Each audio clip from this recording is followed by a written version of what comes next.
నియోజకవర్గంలో మాజీ మంత్రి పెద్దిరెడ్డి రామచంద్రారెడ్డి అరాచకాలు అన్నీ ఇన్ని కావన్న ఆరోపణలు ఉన్నాయి. అటు తంబెల్లపల్లిలో ఆయన సోదరుడు ద్వారకానాథరెడ్డి అవే దందాలు కొనసాగిస్తూ అధికార దర్పంతో తాను ఏం చేసినా చెల్లుతుందని ఇష్టారీతిన వ్యవహరించేవారని ఆరోపిస్తున్నారు. వందలాది ఎకరాల భూములను కబ్జా చేశారని అక్కడ ప్రజలు ధ్వజమెత్తుతున్నారు. పెద్దిరెడ్డి ఫ్యామిలీ దోపిడీ కబ్జాలపై విచారణ జరిపి చర్యలు తీసుకోవాలన్న డిమాండ్లతో అధికారులు వాటిపై ఫోకస్ పెట్టారు.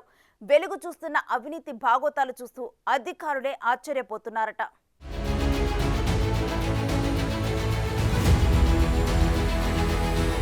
మాజీ మంత్రి పెద్దిరెడ్డి ఫ్యామిలీ వారి అనుచరుల అక్రమాలు ఒక్కొక్కటిగా వెలుగు చూస్తున్నాయి. నేపాల్లో ఎర్రచందనం సీజ్ కావడంపై డిప్యూటీ సీఎం పవన్ కళ్యాణ్ తీవ్రంగా స్పందించారు. దాని వెనుక ఉన్నదెవరంటూ పరోక్షంగా పెద్దిరెడ్డిని టార్గెట్ చేశారు.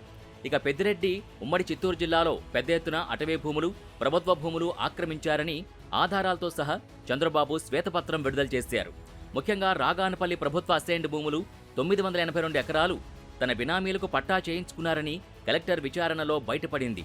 ఇప్పుడు వాటిని రద్దు చేయాలని సీఎం ఆదేశాలు జారీ చేశారు. మరోవైపు పిఎల్ఆర్ ప్రాజెక్టు పనులకి ఇసుక కావాలని ఇసుక డంపు చేసి దాన్ని కర్ణాటకకు తరలించారని మైన్స్ అధికారులు నోటీసులు జారీ చేయడానికి రెడీ అవుతున్నారట. దానికి తగ్గట్టే ద్వారకానాథరెడ్డి ప్రాతినిధ్యం వహిస్తున్న తంబళ్లపల్లిలో భారీగా ఇసుక డంపులు బయటపడుతున్నాయి. మరోవైపు కార్వేటి నగరంతో పాటు పొంగనూరులోని అటవీ భూముల్లోని క్వారీల లీజులతో పాటు జిల్లాలో తన అడుగులకి మడుగులెత్తిన పోలీసు అధికారులు బినామీలకి గ్రావెల్, కంకర క్వారీలకు లీజులిప్పించినట్టు సీఎంఓకి పక్కా ఇన్ఫర్మేషన్ అందిందట. ఇందులో 2 ఎస్పీలు, 1 డీఎస్పీ, 2 సీఐలు ఉన్నట్టు సమాచారం.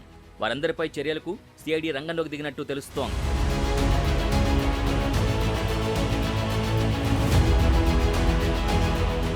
మరోవైపు ఆయన తిరుపతిలో మఠం భూముల్ని బలవంతంగా లీజ్దార్తో రాయించుకుని వాటికి కాంపౌండ్ కట్టుకుని పూర్తి స్థాయిలో ఆక్రమణలకి పాల్పడ్డాడని, దాంతోపాటు 80 లక్షల వ్యయంతో రహదారి వేసుకున్నాడన్న జనసేన అలిగేషన్స్తో ఆయన వివరణ ఇచ్చుకుంటున్నారు.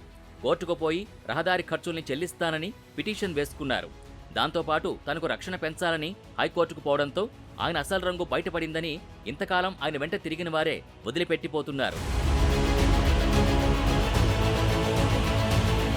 గతంలో ఉమ్మడి చిత్తూరు జిల్లాలో గ్రానైట్ క్వారీల లీజుదారుల్ని బెదిరించి తీసుకోవడంతో పాటు కంకర క్రషర్స్ని స్వాధీనం చేసుకోవడం లాంటి ఘటనలు జరిగాయి. వీటన్నింటిపై విజిలెన్స్తో పాటు సిఐడి విచారణకు రాష్ట్ర ప్రభుత్వం ఆదేశాలు జారీ చేసింది. మదనపల్లికి చెందిన జనసేన నాయకుడికి సంబంధించిన గ్రానైట్ క్వారీకి జరిమానాలు విధించి ఆ క్వారీని పూర్తి స్థాయిలో స్వాధీనం చేసుకుని తవ్వకాలు జరిపారని తెలుస్తోంది. మాజీ మంత్రి అమర్నాథ్ రెడ్డికి సంబంధించిన క్రషర్ని సైతం లాక్కున్నట్టు తెలుస్తోంది.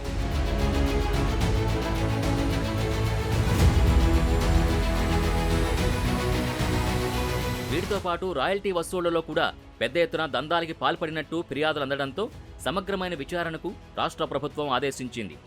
అయితే విచారణను అడ్డుకునే విధంగా కోర్టుకు పోవడానికి ప్రయత్నాలు చేస్తున్నట్టు తెలుస్తోంది.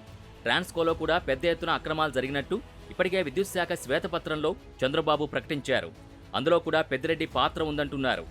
ఓవైపు నియోజకవర్గంలో అడుగు పెట్టనివ్వకపోవడం, అనుచరులంతా దూరంగా పోతుండటం, మరోవైపు రాష్ట్ర ప్రభుత్వం సీరియస్గా గత ప్రభుత్వ అక్రమ చిట్టాలపై విచారణ జరిపిస్తుండటంతో ఇంతకాలం ఏకఛత్రాధిపత్యం ప్రదర్శించిన పెద్దిరెడ్డి ఒంటరి అవుతున్నట్టే కనిపిస్తోంది.